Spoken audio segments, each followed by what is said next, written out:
I'm here in Beverly Hills. It's the most glamorous place on earth. And I'm about to interview one of the most glamorous people on earth.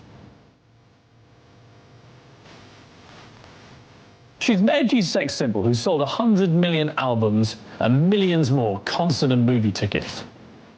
Hi, Piers. I can't wait to meet you. I'm very excited. And that's Miss Jackson to you. Janet Jackson, or Miss Jackson if you're nasty to her, never talks about her private life really, but tonight she's going to make an exception. She's told me I can ask her anything I like about her life in one of the most famous families in history. So it should be an amazing encounter. How are you? May I? Lovely to meet you.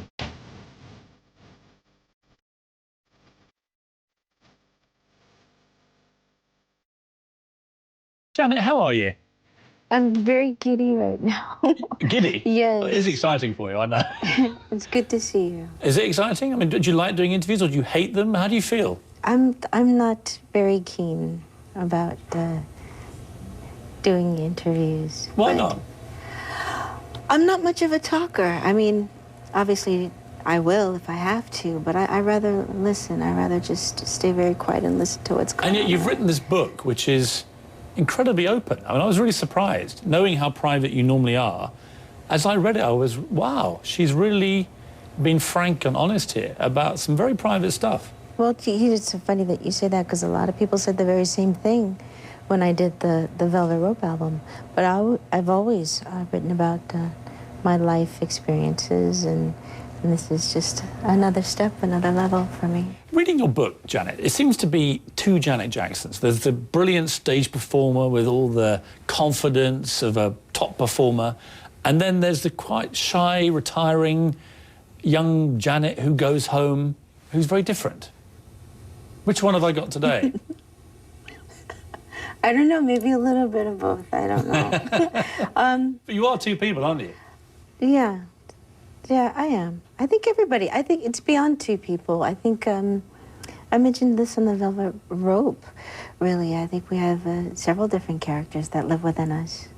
And it all depends upon who we're interacting with. That character comes out at that moment. I mean, you've had this extraordinary life where, reading your book, you know, from the moment you were born into fame. You had no choice. You had to be famous because you were a Jackson and you were one of the youngest Jacksons. So you had no option here. If I could take you back and give you an option, so you're now 3 or 4 years old, and I hold the keys to that door to fame. 3 or 4? Say you're 3 or 4, and Okay. you're right at the moment when you're about to start performing. And I could say to you, Janet, you don't have to go through that door. You can keep out of this. You can remain anonymous and be a normal person. Would you take that? Well, there were two things that I wanted. When I was 5, 6, 7, and I was very serious about it, I wanted to be a horse racing jockey. Did you really? Yes. No, I'm serious. I started writing when I was 5. I wanted to be a horse racing jockey. Then when I was around 14 is when I got my first recording contract, at 14 actually. I didn't want to sing. I wanted to go to school and study business law, and I wanted to act. But that's the feeling I get from the book, is that you were kind of, you had to go along with this. You had to be a singer because that's what the family did. It was the family business. That's what my father wanted me to do. And, I mean, I'm very grateful, I'm very thankful. But do you regret the loss of your anonymity? I mean, you're now so ludicrously famous. What I was offering you really was a deal to not be famous. But if you had that power again not to be famous, would you prefer not to be, or do you quite like it? I don't mind it. I mean, there are moments when I wish I could just crawl into a little shell and for no one to know who I am. But I can't say that I miss it, because I don't know what that's like. I mean, you can't miss something that you've never experienced.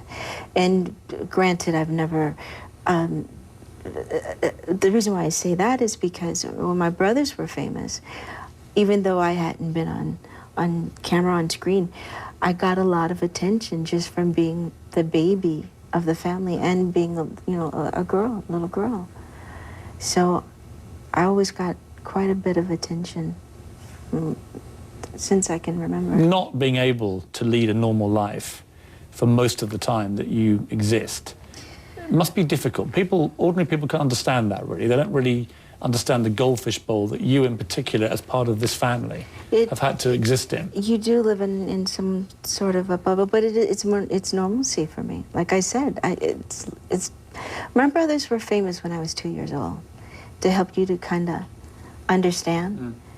So I moved to California when I was 2, and it was on from there.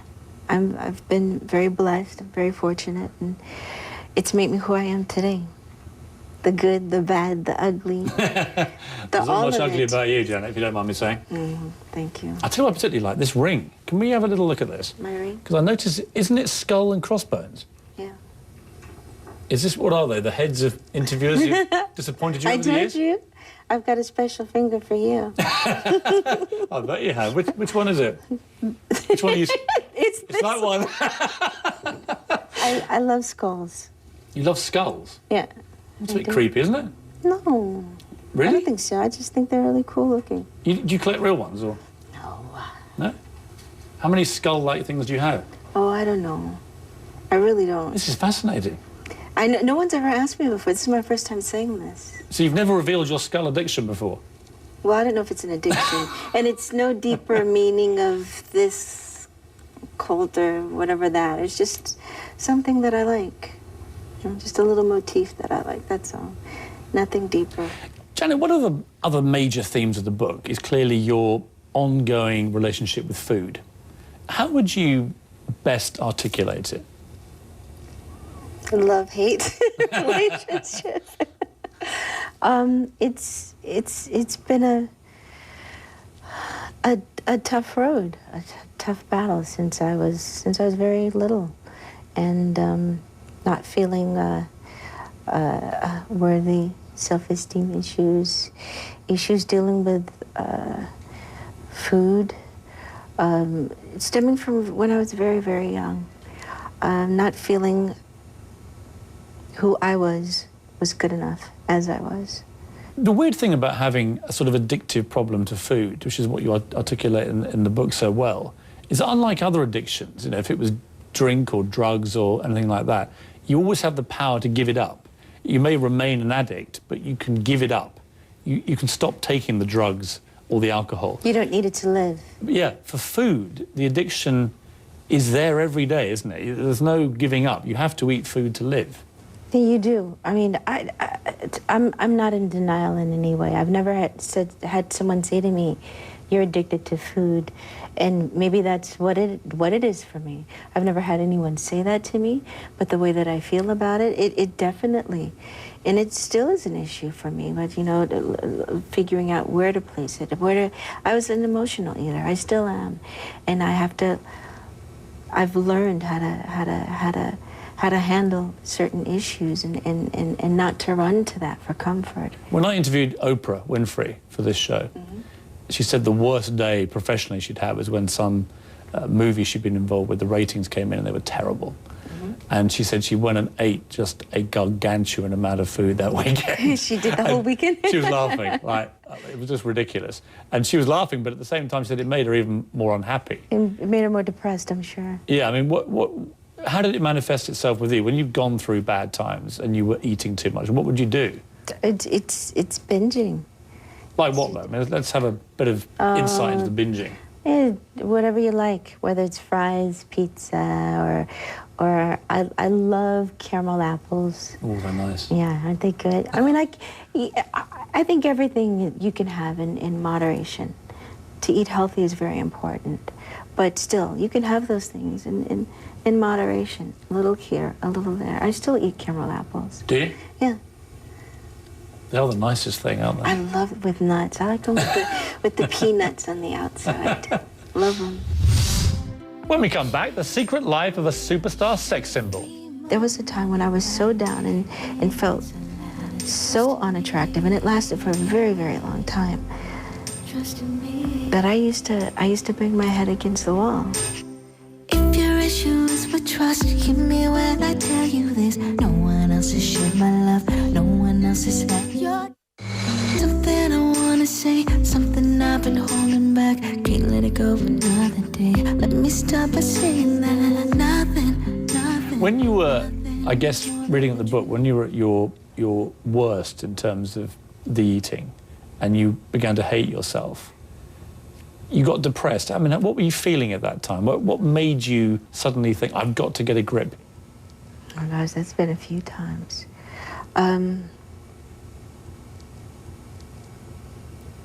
Just knowing what I was going through, looking at myself in the mirror, realizing that I'm not myself, or looking in the mirror and not really recognizing the person that I'm looking at. It's like, who is this person? You don't look like yourself. You look like someone completely, a totally different human being. You say, this has got to stop, this madness and being in this depression and yada, yada, yada. And it's been tough, but I've learned to deal with it. I've learned to you know, how to deal with it. How? What's the trick for people watching this who are going through a similar thing? Well, it's just not about, okay, how do you stop the eating? It's deeper than that. There are issues behind it. Well, you have to figure out what's creating it first in order to figure out how to stop it. Because it's not just about someone going in the refrigerator and saying, okay, I want this, I want this. There's something behind that. And that's what you have to figure out, get a hold of. And once you deal with that, then it makes everything else a little easier, a lot easier for me. How depressed did you get? It was pretty bad. It was bad. It was pretty bad. What's pretty bad? It depends, and I only say that because of different stages in my life. When I was a kid, they told me that I started developing at a very young age. They said my chest was too big, so they'd bind my chest for performances. Not my family. This was the very first show that I did, Good Times. They didn't tell me they were going to do this. They just wound up doing it. So right there immediately is telling you you're not good enough as you are. So this is where this stemmed from. How bad did it get? Well, that's kind of where it started. And even before that, when you have someone calling you names or whether it's a name of endearment.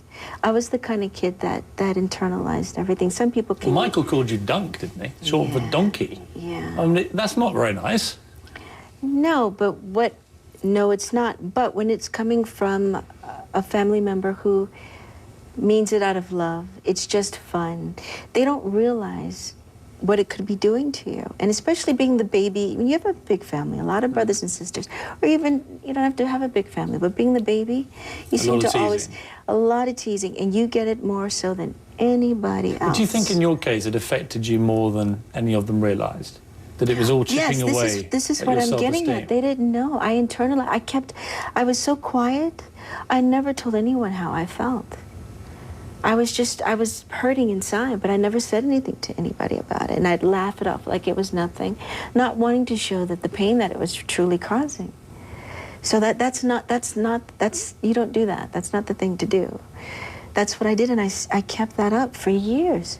And my life began to change. You said you've been through this a few times. It's been like a cyclical thing, where your weight's gone up and down, and you've talked openly about this in the book in a very moving way. And there'll be lots of women watching this who've been through similar things in their lives. But see, it's not just about weight, Piers. It's about self-esteem. It's about... And how you're feeling. Yes, and that's why I started from my childhood, because I didn't want it just to appeal to women or men. I wanted it to appeal to teenagers, to kids, so that they know that they're not alone. And maybe one of these anecdotes that I give them, they can relate to.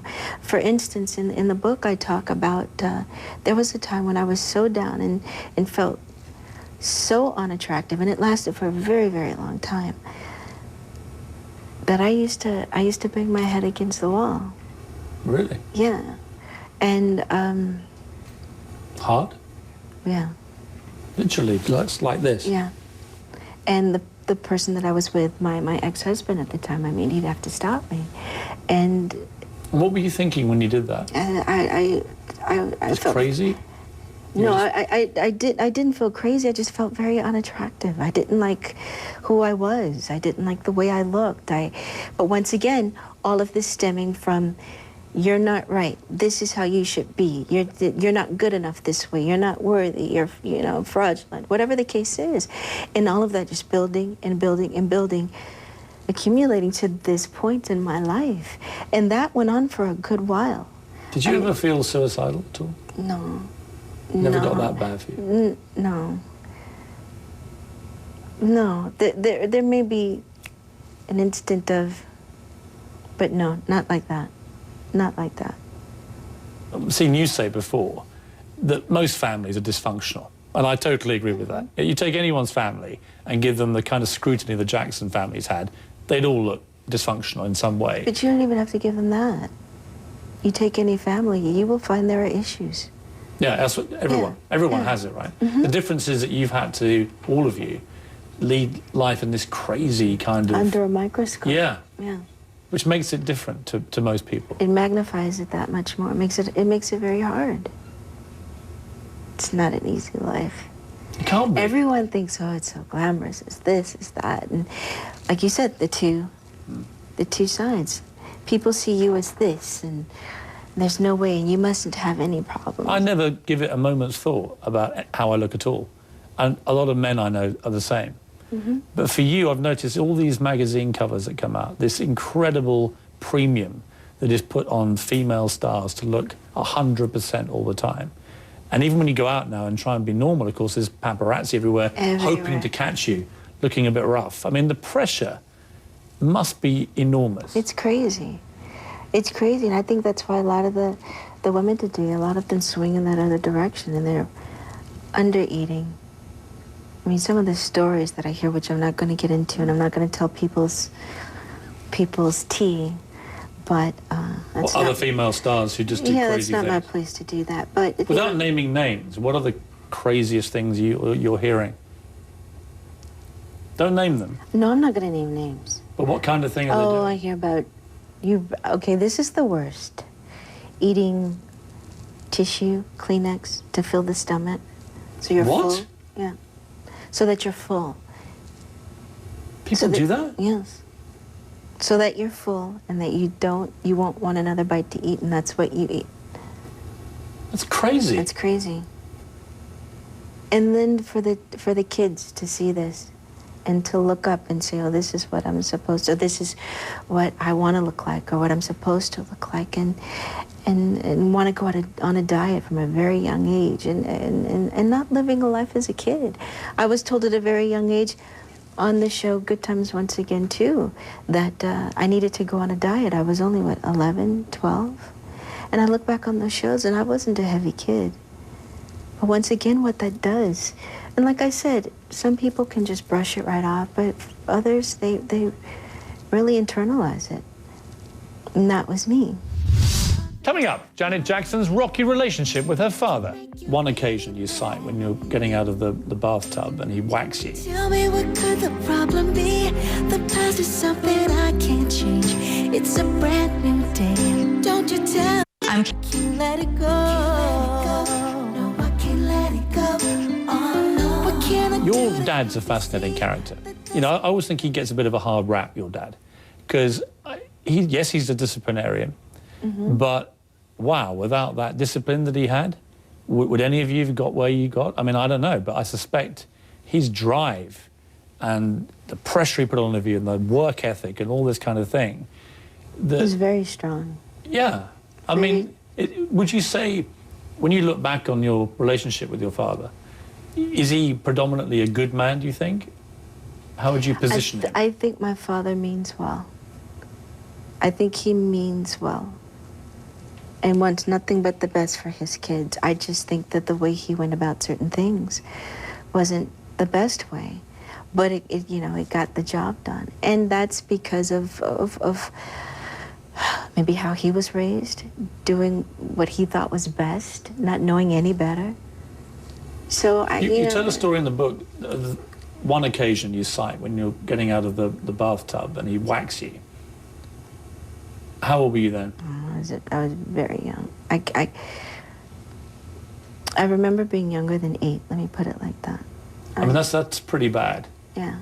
And I can't remember what it was that I did. I can't remember if I truly deserved it. But my father's never touched me aside from that time. He's never whipped me. But he did the boys quite a lot. He was quite a physically disciplinarian guy. When my brother Randy and I, when we came along, I think my parents got kind of tired. Having 9 kids and raising these children, I think they became, and everyone says, you guys have it so easy, my other brothers and sisters would say. And my parents were a lot more lenient with us. And I thought they were very strict. Does he ever tell you that he loves you? Yeah, he has. He can do that. He has that. He has done that before. But not often, I shouldn't think. No. He doesn't give me the impression of being very demonstrative in that way emotionally. It's very tough. Jacksons don't cry. Is that the tough. Really? You do though, don't you? Of course I You're cry. quite emotional. Are you kidding me? Yeah, I cry. Everybody cries. How do you get on with him now? Honestly. Well, you think I'm going to sit here and lie to you? Maybe. That's wrong. We don't speak that much. When did you last talk to him? Honestly, it's not often. Not. Weeks? Months? It's been. Oh no, it has been months. Not like that. A few weeks ago. Do you feel sad about that? Do you feel sad you don't have a relationship with him that is better? Not anymore. I used to. It would have been nice. I would go over a friend's house when Mother would let me go. And I'd see my friends, the relationship with their father. How they call him Dad and sit all in their lap and... What do you call him? Joseph. Always have done. One time I tried to call him Dad. And what happened? He said no. He said no. He said, I'm Joseph. You call me Joseph. I'm Joseph to you. So your father tells you one time, you don't do it again. So I've always called him Joseph. It's sad, isn't it? That he's... Yeah, it is. I mean, I wish our relationship was different, but I know that he loves me.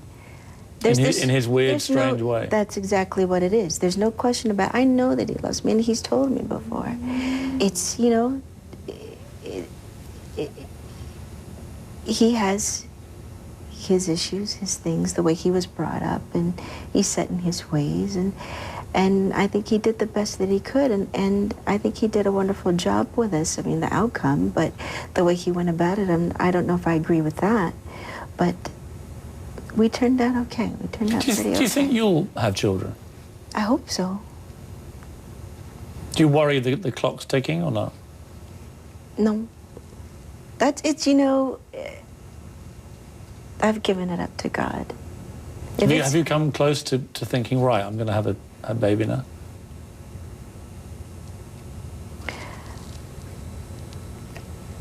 I never really thought about having children until I got with Jermaine Dupri when he and I were together. That was the first time I really wanted to have children. I felt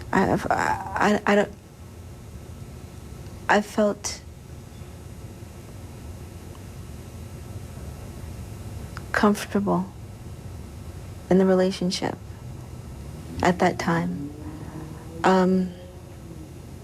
How he would be as a father, how he is as a father. He has a little girl, but we're not together anymore. So I don't know if I'll have kids, but I've really given it up to God. If it's meant to be, it's gonna. Do you think you'd be a good mom? I hope so. Everyone tells me for the longest. They've told me, "Oh, you'd make a great mother." I said, "I'm what? Why? You're very nurturing. You're very mothering. You take care of people all the time, and yada yada yada." So I don't know. What would you do differently if you had a child to the way your father treated you? A lot of attention, a lot of love, spend a lot of time. I'd let them know how much I love them all the time. they'd know. Wouldn't have to wonder, guess.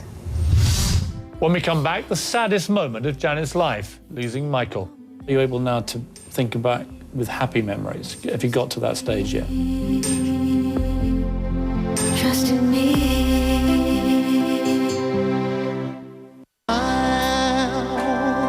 Though your heart is aching, smile, even though it's breaking. When your brother did the Charlie Chaplin smile routine at the memorial for Michael, My it brother seemed, Jermaine.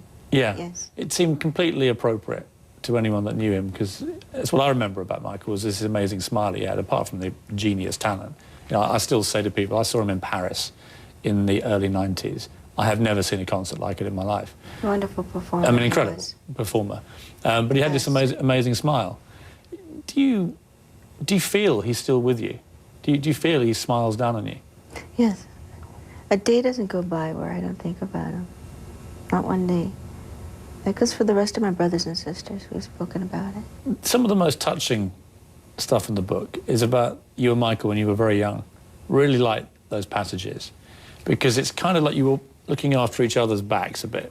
You know, you each had each other, and yet the teasing was relentless, and he could be very naughty with you, but he always kind of knew you were there for him. I feel that he did. I hope so. We never talked about that, but, well, I feel like that's part of my job as a little sister, to have my back, to have the back of my brothers and sisters. What was he like as a little chap? The kid? Yeah.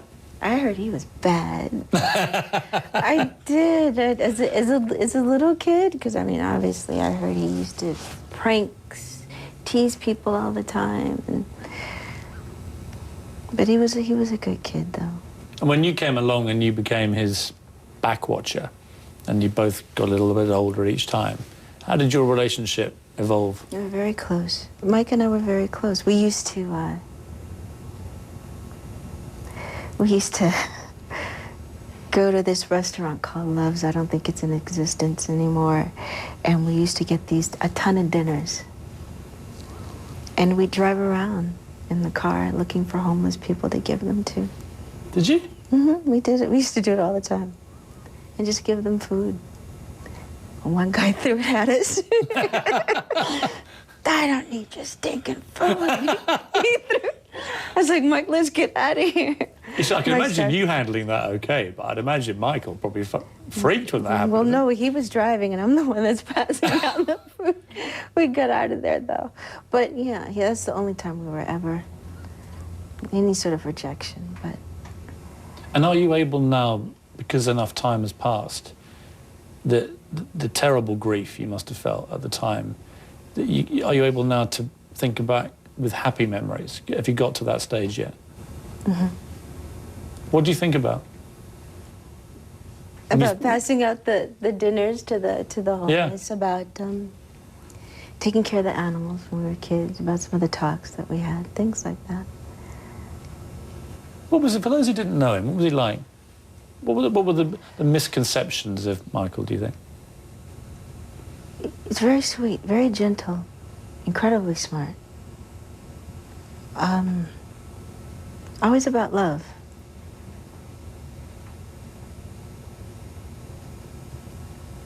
Always about love.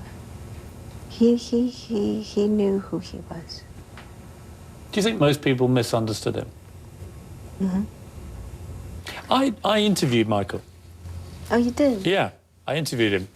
And I found it fascinating to actually talk one-on-one with him, because A, he seemed completely normal to me, and we had a great discussion about all sorts of things. Mm-hmm. Great sense of humour. Mm-hmm. But what was really interesting, and I wanted to read you some of this, was what he said about Princess Diana, who had just died. He said to me, I told her that no normal person could possibly understand the life that she led. I'd had that attention since I was a kid. Diana had had it only from the age of 19. I'd had it all my life, so I knew how to handle it. I just said to her, rise above it all. I would tell her how I'd go on stage sometimes in the worst pain, either emotionally or physically, with something like a toothache, and I would put whatever it was out of my mind and perform. And I said to her, be strong, be determined, no one can hurt you. You can only hurt yourself, so be defiant. And I think she appreciated it and got something from my words. I think I was able to comfort her. And when I read your book, there was a lot of similarity there in terms of the way that you dealt with the appalling tragedy of Michael's death. You know, you had to get back out and perform. And when I read these words again, I was thinking, wow, it's almost exactly the situation you found yourself in. For one, listening to what you said, what he had said to you, a part of that is how my father raised us. Whatever's aching you, whatever's going on in your personal life, you don't let it show. You have a job to do. They're not there to know your business. Get out there, they paid their hard-earned money to see you work, to see you perform, and you give them that. So you don't let them, you don't show the pain that's going on inside of you. I got back to work right after my brother passed. It was very difficult at times, and there were moments that when it helped me get through it, really. Performing does. Mm-hmm. Is that because you have a kind of weird communion with an audience, that having people there to almost share it with? Is it that? This one-on-one, or not even one-on-one, just even, yeah, well, one-on-one, or getting in front of a small group.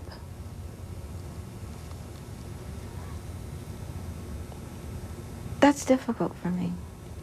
But 80,000 people on a stage is a different thing. No brainer. Isn't that weird? It is weird. Isn't that crazy? I mean, I don't know what that's like because I've never done that. And here's another one that's kind of crazy. I don't like when people stare at me. Really?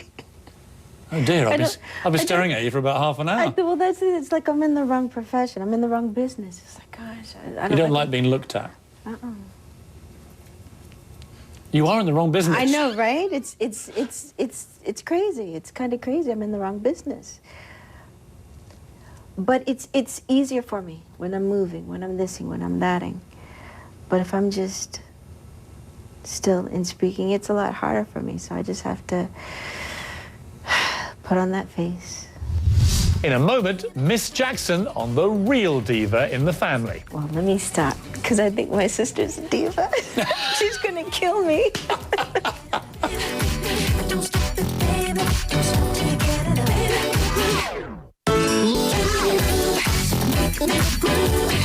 I want to talk to you about sex, love and marriage. I don't really mind which order you do it in. Okay. Where do you want to start? You're the one that wants to talk about it. You start. I find you fascinating in this area. You've been married twice. You're clearly a very romantic woman, I can tell that. You're also, from your lyrics, I mean, quite a naughty girl, aren't you? Am I? I think so. Yeah. You're quite a sexual woman. I'm not afraid to say it. It's a beautiful thing. It's beautiful. Why? But see, you guys are more open. We are, yeah. They're a bit more prudish in America, aren't they? Yes. You should have been European, really. Maybe I was in another life. I don't know. Maybe that's where all of this comes from. It's stemming from. Yeah? You could be, couldn't it? Possibly. I don't know. How many times have you been in love? Truly in love? 3. So you married 2 of them. Hopefully. Did you? You were in love with both your husbands, I hope. Oh, no, you weren't, were you? This is great, really. No, truly in love.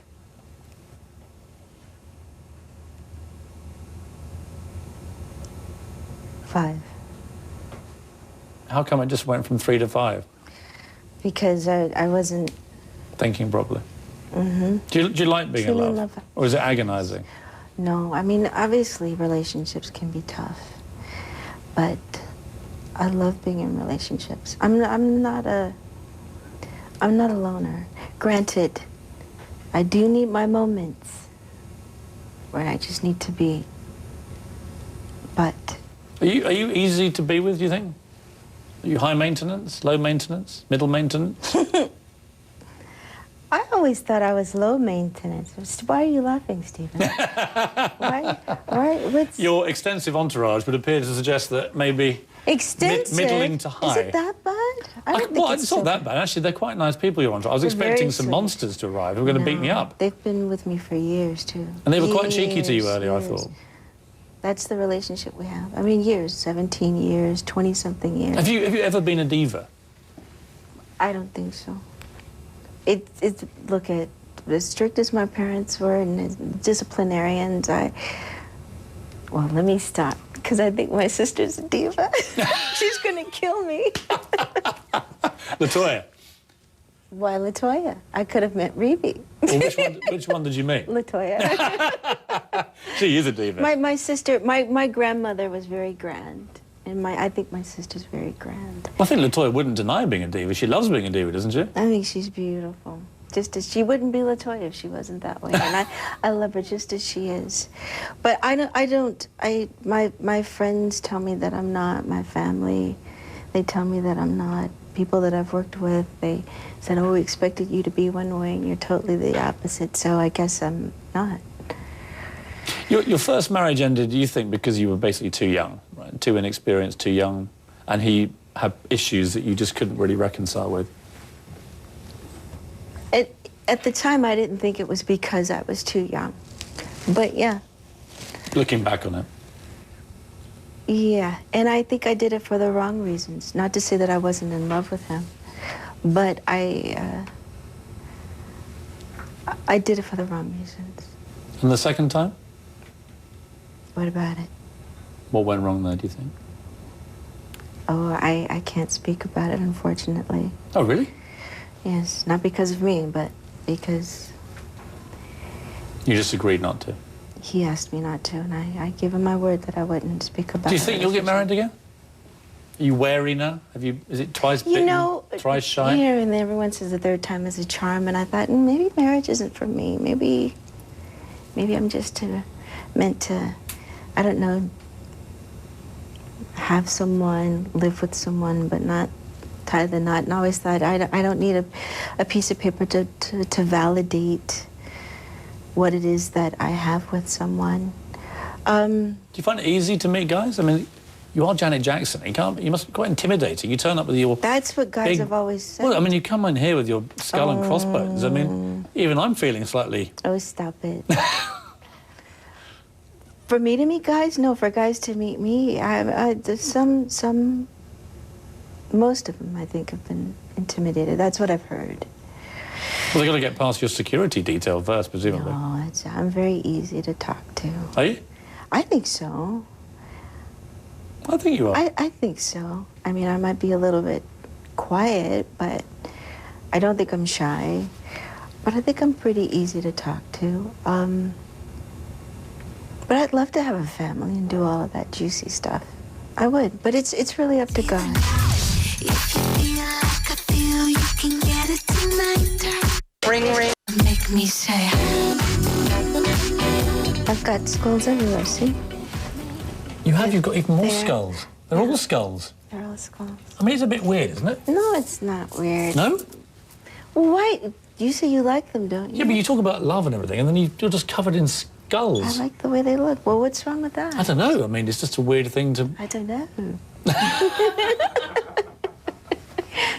I'm not. I love, by the way, your accent. Thank so. you. I like yours. I do. To you, do I have an accent? Of course you do. I do? Yeah, you're a weird American. Thanks. My pleasure. What's the thing that makes you happiest in the end? If I wanted to make you really happy, how would I do it? I don't know if you could. I'd have a damn good go. There are a few things. My family, my relationship with God, what I do, performing, the love that I receive and support from fans, those things make me happy. You're going out on tour with the Greatest Hits tour. Tour. Yeah. And it's going to be, I mean, ridiculously huge, clearly, isn't it? I mean, how are you feeling about it? Are you excited? Are you nervous? I'm so excited. We're really excited about it. No, not nervous at all. It's the biggest tour that I will have done to date. I mean, allowing the fans to vote for which city they'd like for me to come to perform, in which city, and the response has been incredible. What's been the best moment of your life? It would have to be a moment, which I'm not going to go into, but a moment with my family. That's when I'm beside myself, when we're all together. I love. And there was one moment in particular you're thinking of? I love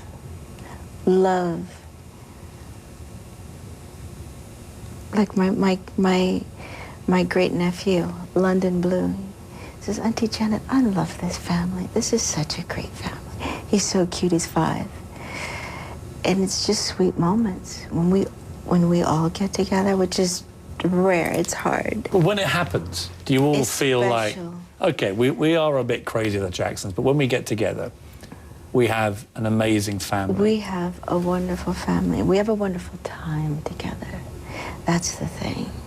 Such great fun. That's what I love.